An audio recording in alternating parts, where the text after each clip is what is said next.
Martin's Cooker, Martin's Cookers, bonjour. Aujourd'hui, j'ai pensé à vous pour les fêtes avec une petite recette. Une gigue de chevreuil à la mangue et au safran. Et donc, ce que nous allons faire aujourd'hui, on va cuire dans la Martin's Cook, mais avec la grille. Donc, ça veut dire qu'on va commencer déjà, dès le départ, à préparer le mouillement qui va être la base de notre sauce finale. Donc, on va y faire très attention. Donc ici, ce que j'ai prévu, ce sont des échalotes que je vais couper menu. Voilà.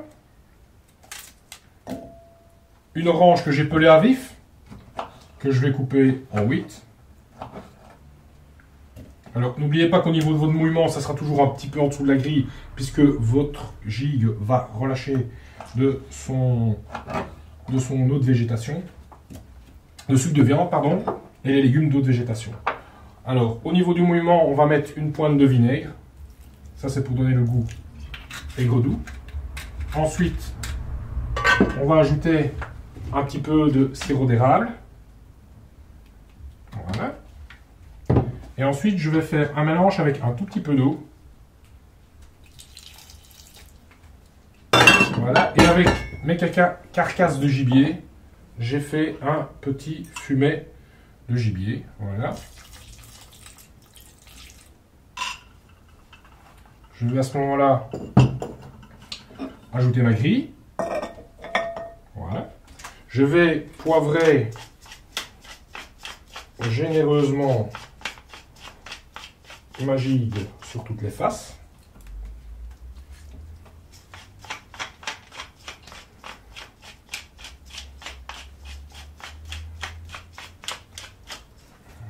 Je vais la saler généreusement aussi. Alors, j'ai prévu un ensemble de légumes pour mettre à l'intérieur de la Martin's Cook, des légumes racines. Donc j'ai prévu des chicons, j'ai prévu des panais, j'ai prévu des rutabagas et j'ai prévu des carottes et des chicons. Donc ce que je vais faire, je vais mettre d'abord les chicons, ce qui va me permettre qu'ils soient très moelleux. Alors la gigue, ce que j'ai fait, je l'ai la veille piquée avec des clous de girofle et avec les zestes et les zestes de l'orange. Donc je place ma gigue, voilà, et puis autour je vais rajouter l'ensemble de mes légumes.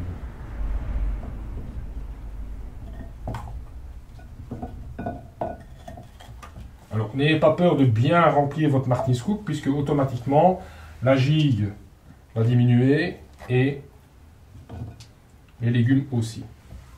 Comme vous pouvez voir, je n'ai salé que mon produit principal puisque le sel va automatiquement se répandre dans le mouillement qui se trouve en bas et qui sera en ébullition et donc qui va répartir le sel uniformément.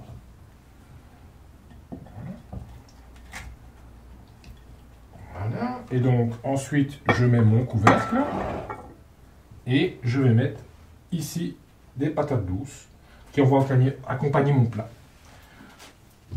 Voilà. Et donc ici on va mettre à une température de 220-240, toujours sur la sole du four. Voilà. Et là on est parti plus ou moins pour une bonne heure de cuisson. Ce que je vous conseille toujours, c'est pas de trop cuire votre gigue et aussi de la mettre à table 10 minutes à un quart d'heure pour qu'elle relâche de ses fibres et comme ça elle va rester bien tendre. Et donc ensuite on va passer à la deuxième étape qui va être le dressage et en même temps la finition de la sauce. Donc on se retrouve tantôt d'ici une petite heure.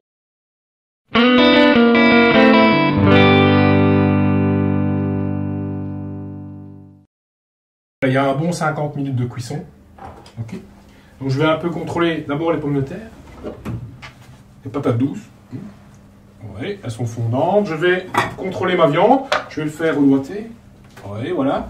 Donc, moi, ce que je vous conseille, c'est toujours sortir votre viande, que ce soit un rôti de porc, une gigue, un rôti de bœuf, et de sortir vos viandes 10 minutes avant qu'elles soient cuites.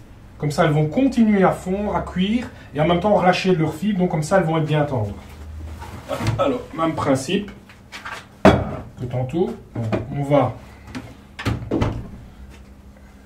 retirer notre couvercle. Alors, on va servir dans notre assiette.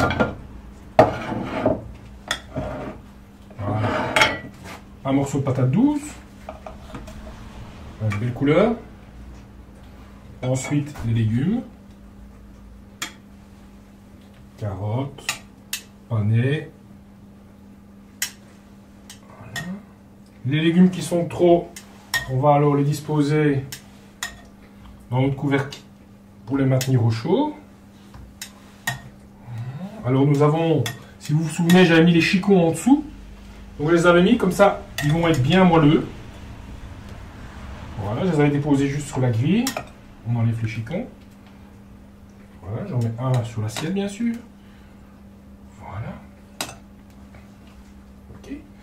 Alors je vais enlever la grille. Voilà. Bon, je me suis servi de mes doigts, hein, sinon toutes les fourchettes ménagères fonctionnent sans problème. Et là, je vais terminer ma sauce. Donc si vous vous souvenez, on a mis de l'orange, des échalotes qui vont servir de liant. Je mixe.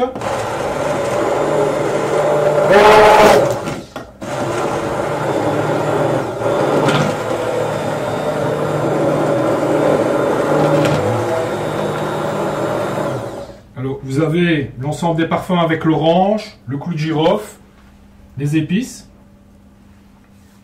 le jus du gibier, puisqu'il y a une concentration de l'eau de végétation des légumes et des sucres de notre gibier. Là, je vais couper une belle tranche de ma gigue. Voilà.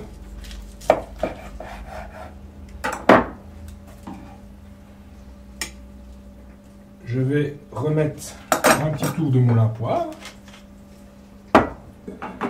Alors, je vais quand même contrôler pour voir l'assaisonnement, mais logiquement, pas besoin de sel puisque concentration du sel.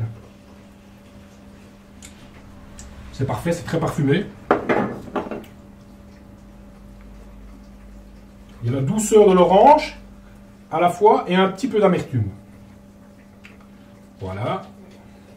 Et donc là, on a une belle assiette. On va finir de décorer avec un petit peu de feuille de laurier. Voilà. Et donc, ce que je fais, c'est que je vais redéposer ma grille. Ensuite, je vais remettre ma viande et l'ensemble de mes légumes qui sont toujours dans ma Martin's Cook. Vous êtes toujours avec vos invités, c'est maintenu au chaud et vous pouvez les servir quand vous le désirez. Voilà, petite idée pour les réveillons. Bonne fête.